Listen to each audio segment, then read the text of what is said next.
Bangladesh Indian premier league আইপিএলের সব খেলা ও আনুষঙ্গিক অনুষ্ঠান সম্প্রচার বন্ধ রাখার নির্দেশ দিয়েছে সরকার। আজ সোমবার তথ্য ও সম্প্রচার মন্ত্রণালয় থেকে এ সংক্রান্ত আদেশ জারি করা হয়।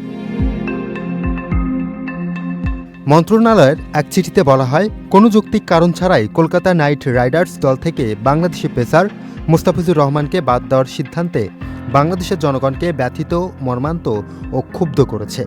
এ প্রেক্ষাপটে পরবর্তী নির্দেশ না দেওয়া পর্যন্ত বাংলাদেশে আইপিএল ও সব খেলা ও অনুষ্ঠান সম্প্রচার বন্ধ রাখতে বলা হয়েছে। উল্লেখ্য, 2026 আইপিএলের নিলামে 9 কোটি 20 লাখ রুপিতে মুস্তাফিজকে দলে নিয়েছিল কেকেআর। তবে রাজনৈতিক চাপ ও হিন্দুত্ববাদী সংগঠনের বিরোধিতার মুখে বিসিসিআইয়ের নির্দেশে তাকে বাদ দেওয়া হয়। এই ঘটনার জেরে বাংলাদেশ ক্রিকেট বোর্ড আসন্ন টি-20 বিশ্বকাপে ভারতে খেলতে না যাওয়ার সিদ্ধান্ত নিয়েছে। বিসিবি আইসিসিকে চিঠি দিয়ে বাংলাদেশের ম্যাচগুলো শ্রীলঙ্কায় সরিয়ে নেওয়ার অনুরোধ জানিয়েছে।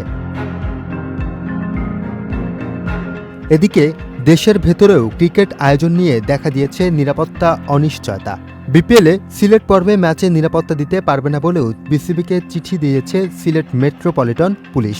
চিঠিতে বলা হয়, জাতীয় নির্বাচনকে সামনে রেখে আইন শৃঙ্খলা রক্ষায় পুলিশের ব্যস্ততা বেড়ে যাওয়ায় বিপিএলের ম্যাচগুলোতে দায়িত্ব পালন করা সম্ভব নয়।